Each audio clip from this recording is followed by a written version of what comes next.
Sa magdadaniw, nagapahilot kami. Ano po yung magdadaniw? Yung ano ba, yung ugali ng katutubo rin, parang gadasal.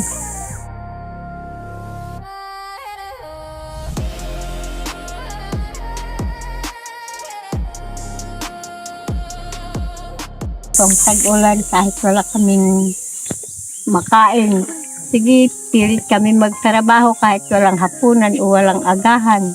Basta magtrabaho kami, maiwan yung mga maliit. Pag may pera kami, bago kami magbili ng makain.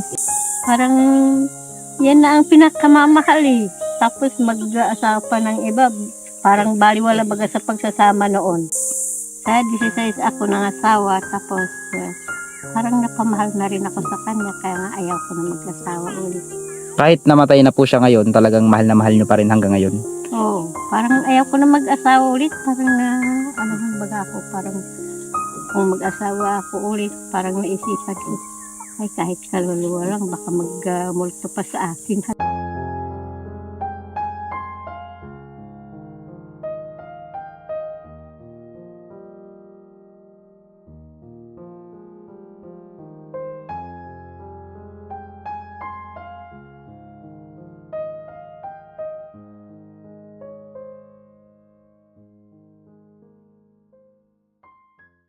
Nung mga nakaraang buwan ay meron tayo ditong nakitang isang matanda na kung saan ay isa lang siyang bumubuhay sa kanyang mga apo. At ang kwento niya nga sa atin ay namatay na daw ang kanyang asawa. Napansin natin ito dahil sa nakita natin siya na yung iniigiban niyang tubig ay napakalayo. Tapos pagdating natin doon ay balak pa sana tayong bigyan ng pagkain. So ngayon kakamustahin natin si nanay. Kamusta na kaya siya? At ang kwento nga ni nanay ay namatay na daw ang kanyang asawa. At simula nung namatay yung kanyang asawa, siya na ang nagbuhay sa kanyang mga apo.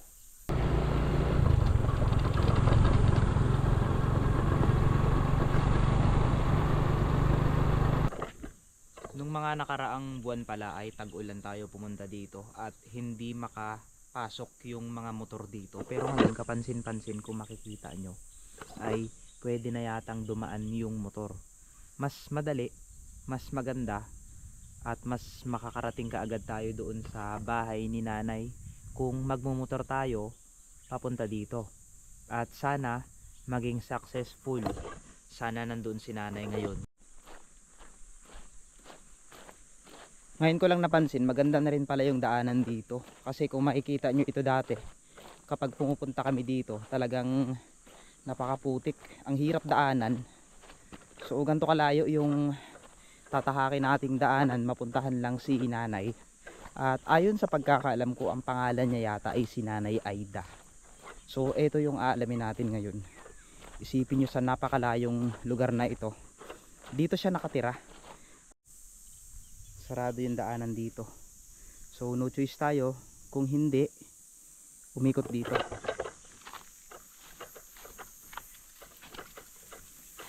Hinahanap natin si Nanay Aida ngayon kasi ayon sa pagkakaalam ko, dito siya nakatira sa gitna ng kagubatan. So sana maging successful. Panalangin na lang natin na nandito pa si nanay. Kasi medyo malayo itong lugar niya. Sinadya talaga natin itong puntahan kasi gusto ko siyang tulungan. Matagal ko ng plano ito pero wala akong lakas ng loob, wala akong kasama. Pero ang kagandahan dito ngayon, may nabasa akong isang aklat na mas okay daw kapag wala kang kasama. At syempre, ano to? Mga kalahi, o tignan nyo. Ito di ba yung ano, yung tinatawag na kinakain nito mga kalahi? Yung pipinong gubat.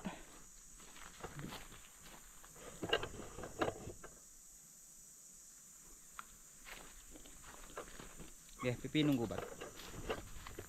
Medyo maasim siya. May mga tao dito. Tapos may mga nagtugtugan. So nandito tayo sa gitna ng gubat ha.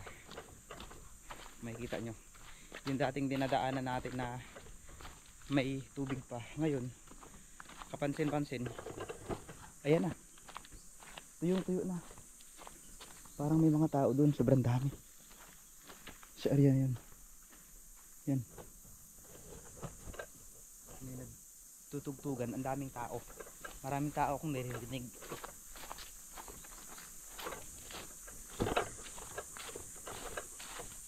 So, bago natin ipagpatuloy ang vlog natin, gusto ko munang malaman kung taga saan kayo, saan nyo napapanood ang aking video, at syempre kung magbabaka sakali tayo dito, baka dito natin makita si Nanay Aida.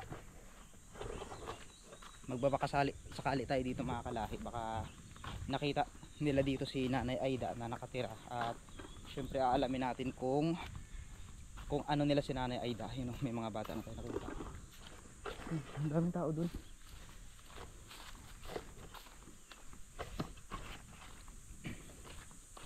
Ayan, mga bata.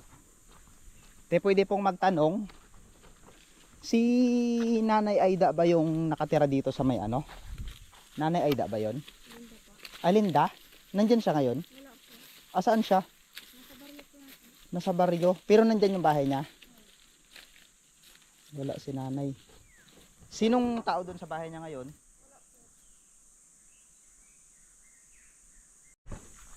Wala daw tao doon sa bahay nila Nanay Aida. Pero nakausap ko yung anak niya. Ay, Nanay Linda. Nanay Linda pala yung pangalan niya. So, nakausap ko naman yung anak niya. Pwede tayong bumisita o pumunta doon sa bahay nila.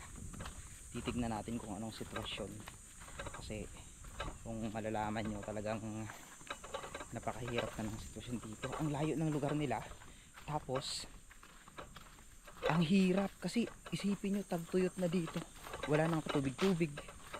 Ayan, diba, wala nang katubig-tubig, pero si nanay ay nasa baryo daw.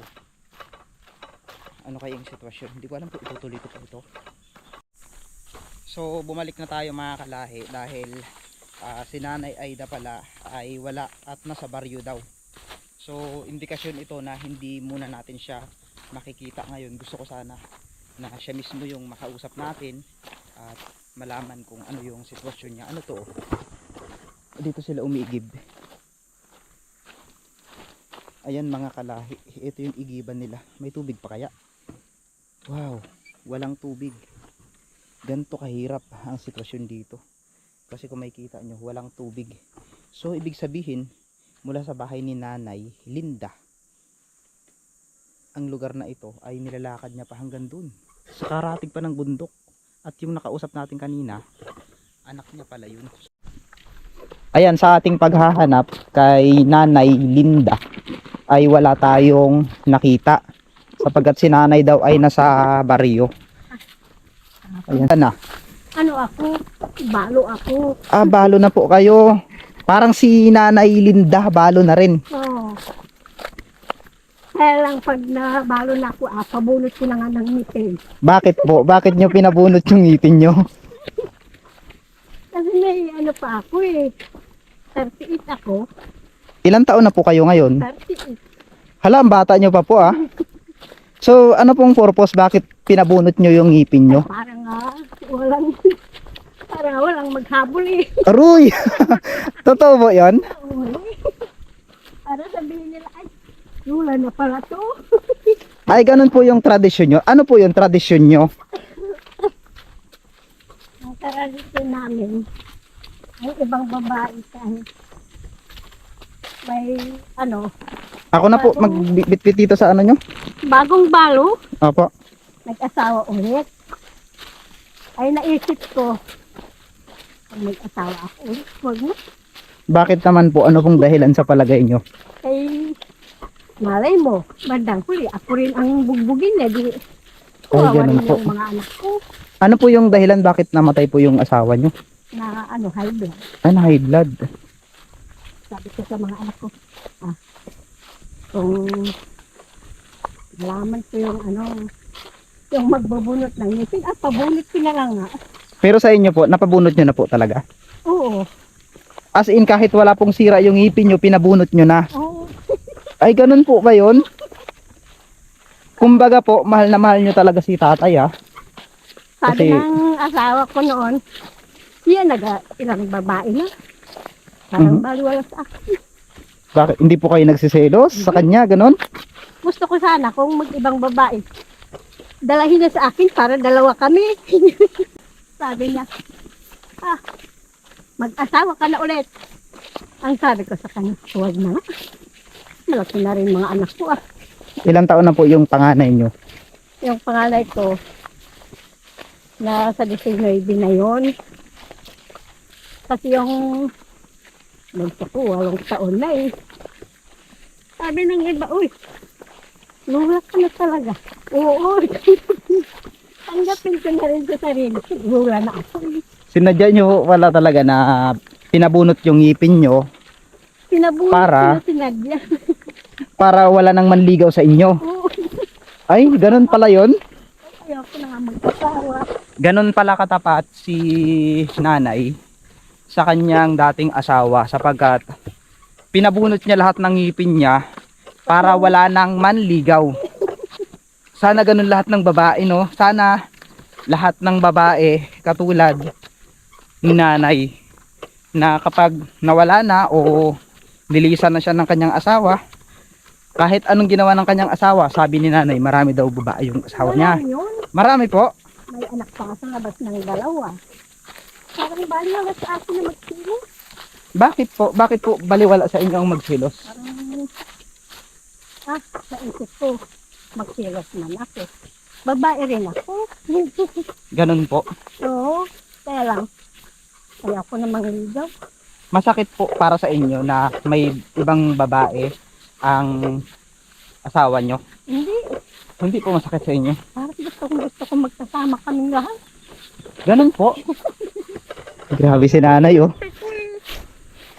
Sabi ko sa mga anak ko, ay, mga anak, pag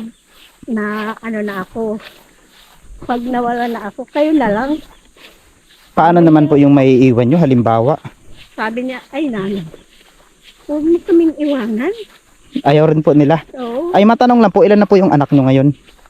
ang anak ko ay 7 na lang. Ilang taon po kayo unang nag-asawa? 16. 16 po. Eh, nahiya nga ako, sabi ko. Sabi ng mga tao doon sa labas, kuya naman si Lula. Oo, kala mo, pikon ito. Tanggap yun. Ito. Ang galing naman. Oo. Tapos sabi ng mga anak ko namin, mag-asawa ka na. Huwag na, malaki na kayo. Ano pang hinahanap ko? Pero minsan po naisipan nyo rin na mag-asawa pa, ganun. Parang wala na sa isip ko. Pero mahal na mahal nyo po talaga yung dating mister nyo, ganun. Yung dati kong asawa, Opo, na namatay. oo. Kung may babae siya, ako ang ginabugbog niya. Hala, Oo, totoo po yun? totoo yun. Sabi ko, hindi bali ako mamatay sa bugbog mo. Yung mga anak natin, ipauwi sa lugar ko, Taga saan po talaga kayo? sa, ako, pag-ita ng Occidental at Oriental. Ang layo naman po nung sa inyo. Isipin nyo sa layo ng pinanggalingan nyo, paano nyo nakilala si mister nyo? Ako noon kasi, nagpasok ako sa patulong. Sa, ngayon, sa Central Banda. Kasi nag-ili ako dito. Diyan sa Batuili ako nagpunta. Diyan ako lagi pinapuntahan ko yung Batuili. Nakita ko siya. Parang ba yung mga isip namin. Parang na-inlove po kaagad kayo? Oo. Tapos pag nag-ili na ako, sabi niya, magsama na rin ako. Sabi ng magulang ko, huwag na ni. Ayaw na natin. Hindi, gusto ko rin siya. Ay, pagdating pala dito, iba ang ugali. Ah, so ibig sabihin po, sa kanyo lang nalaman na iba yung ugali. Oh, yung bugbog, kasagay. Pag may anak na kami, naisip ko, ayaw ko ng asawa. Ganon din ang, Natroma na po kayo sa dating asawa nyo. baka ganon din nangyari ulit sa akin. Ayan na. Hanggang doon kasi amin yan eh.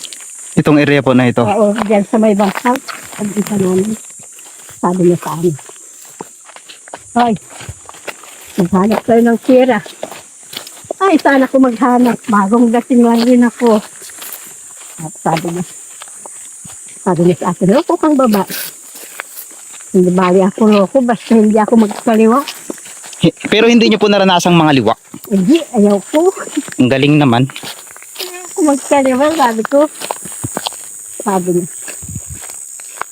Sige, kung ayaw mo, iwanan kita. Salamat. Ang sagot ko sa kanya, salamat. Pero iniwan nga kayo, at least namatay naman siya. Namatay na siya. Nung mag-iwan daw siya sa amin, sana may gusto pa siyang magsama sa ibang babae. Gusto ko rin mag-asawa ng iba. O marami siya. Pero pag mag-uwi, ang gusto ko sa amin lahat.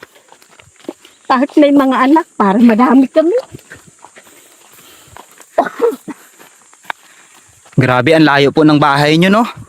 Yung Pero ang ganda. ano ko, Ito po, bahay, kaninong bahay to? akin din. Sa inyo din po ito, ang laki ng bahay nyo. Kung minsan, yung anak ko ang gagawa. Kung gapako naman, ako ang magpako. Kayo lang po ang gumagawa ng bahay nyo na yan. Kami na ang mag-ina. Grabe.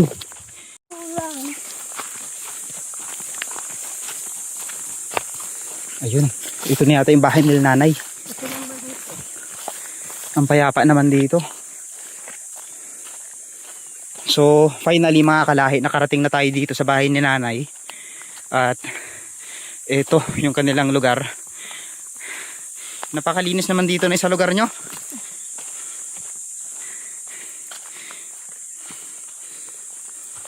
Ano ang pangalan mo?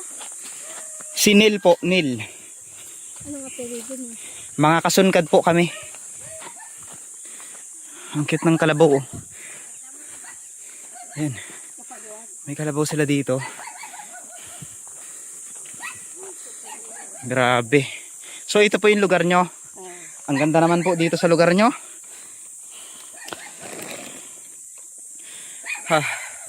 Ayun mga kalahi, ilibot ko lang kayo dito sa bahay ni nanay. Nay, ano nga pong pangalan nyo ulit? Sige ay. Si Giay. Si Nanay Giay. So pinasyal niya tayo dito sa bahay nila. Siyempre, babalik tayo dito sa mga susunod na araw. Sa susunod na araw na or susunod na linggo, babalik kami dito para maipakita ko rin yung sitwasyon. Ito yung tubig nyo. Yun nga, tubig namin. Ito po yung tubig nyo. Ayun, ito yung tubig nila. Malinis naman po ito. Ito yung tubig nila. So, maliit nga. Tama nga si nanay, maliit. Kailangan mas malaki yung dos daw. Ayan, yung kanilang pangailangan dito. At, Ano namin doon, magpangukay. Ay wala nga kaming tira, wala kaming pangupa sa kanila. Di, para may talukan kami kung tag-araw o tag-ulan. tapos ito yung bahay ni nanay. So, itutur ko lang kayo sa bahay ni nanay. May mga alaga sila ditong aso. Ayan, mga baboy. Ito pong mga baboy na ito, ano yung binibenta nyo, ganun? Alaga lang talaga. Ang babait.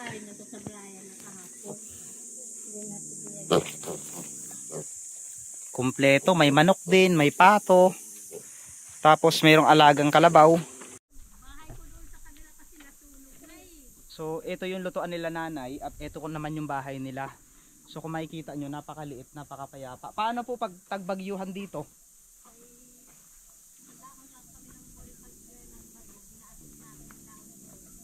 Dahon po ng burid. So, pansinin nyo mga kalahi, ang bahay nila nanay ay kugon. So, tinabingan na lang nila ng kaunting yero at lona para hindi sila mabasa. So, pag tanghali po dito, sobrang init. Hindi naman. Ayan o. So, lilibutin ko lang kayo. Grabe. Ayan. Uy, nagtatago. So, finally, hindi man natin nakita si Nanay Linda, ay nandito tayo naman sa bahay ni Nanay para maipasyal din dito sa lugar na ito. At ito yung lihim na sinasabi ko sa inyo. Lihim ng napakagandang bundok na ito na dito pala sila nakatira. So nandito po tayo ulit ngayon sa bahay ni Nanay Giay at pinasyal niya tayo dito sa kanilang simpleng tahanan at napakapayapa dito sa lugar na ito. So pakikwento nga po Nay kung ano yung mga karanasan nyo dito, yung mga naging buhay nyo o yung mga pangangailangan nyo po. Ang karanasan namin kung tag-ulan kahit wala kaming makain. Sige, pilit kami magtrabaho kahit walang hapunan o walang agahan. Basta magtrabaho kami, maiwan yung mga maliit. Pag may pera kami, bago kami magbili ng makain, yan ang iuwi ko sa mga anak ko. Pag may kape na, asukal na, bigas, tama na yun. Kahit walang pangbili ng ulam, ayos na yan sa amin, basta may pagkain kami. Yung ibang bilihin, hindi ko kayang bilihin eh. Ano po yung madalas na kakulangan nyo dito? Kape, asukal, bigas, tubig. Marami sanang nami dito, maganami sana, kaya lang, yun lang nga ang tubig, ang problema. Kasi po yung nami ay binababad pa sa tubig. Oh, Pag nagkakasakit po yung mga anak nyo, apo nyo. ano kami sa Magdadaniw, nagapahilot kami. Ano po yung magdadaniw? Yung, yung ugali ng katutubo rin, parang gadasal. Nagdadasal? Parang tradisyonal na panggagamot. Oo, ganun. Kayo po, hindi po kayo manggagamot? Hindi, Naniniwala po kayo sa aswang? hindi, wala man aswang. Minsan nga, ako lang, ang dito sa bahay. Minsan may kasama rin ako yung na to. Dalawa lang kami. Kahit gabi, uwi kami. Ay yung mga kalabaw nga namin, mga aso. Yan ang ginaalaala ko. Kasi wala akong gano'n na sinasay. Ito naman walang nanay, walang tatay. Bakit po? Namatay na ang nanay. Namatay na po yung nanay niya. Ang karanasan ko ay nung namatay ng asawa ko. Parang ayaw maalis sa isipan ko. Kahit talandi siya, sayang. Sana may kasama ako. Yun lang ang parang karanasan ko. Parang yun po yung naging bangungot nyo, halimbawa. Namimiss nyo po talaga yung asawa nyo. Noon. Pero ngayon baliwala na rin sa isip ko. Kahit naman ako nalungkot. Ilang taon na rin po namatay yung asawa nyo? Pang 10 taon na ngayon. So 10 taon na rin po kayong nagpabunot ng ngipin. Ay, tanggapin nila. Ay, lula na. Huwag na ligawan yan. So, salamat nga ako. Kahit maraming lalaki nagsasabi, ay, ligawan pa kita. Huwag na. Ayaw nyo po talaga? Huwag na kayong magpunta sa akin. Marami pang dalaga dyan sa tabi. Gusto ko manahimik lang ako na sa mga anak ko para sama-sama kaming lahat mga anak ko, mga pamangkin ko, ganun lang gusto ko. Sa panahon pala ngayon, mayroon pang mga loyal na babae na katulad nyo. Grabe. Kasi yung ibang babae, namatay lang ang asawa niya. Hala, doon na sa ibang lalaki. Kasi ako hindi. Iba po talaga yung mindset nyo. Iba talaga yung pananaw nyo sa para sa inyo po, ano yung asawa? Parang yan na ang pinakamamahal eh. Tapos mag-asawa pa ng iba. Parang baliwala baga sa pagsasama noon. Nung bagong asawa. Kaya 16 ako ng asawa. Tapos parang napamahal na rin ako sa kanya. Kaya nga ayaw ko na mag-asawa ulit. Kahit namatay na po siya ngayon, talagang mahal na mahal nyo pa rin hanggang ngayon. Oo. Parang ayaw ko na mag-asawa ulit. Parang baga ako. Parang kung mag-asawa ako ulit, parang naisipan ko. Ay, kahit kaluluwa lang, baka mag-multo pa sa akin. Hala. Takot po kayo sa multo. Pero naniniwala po pala kayo sa multo? Baka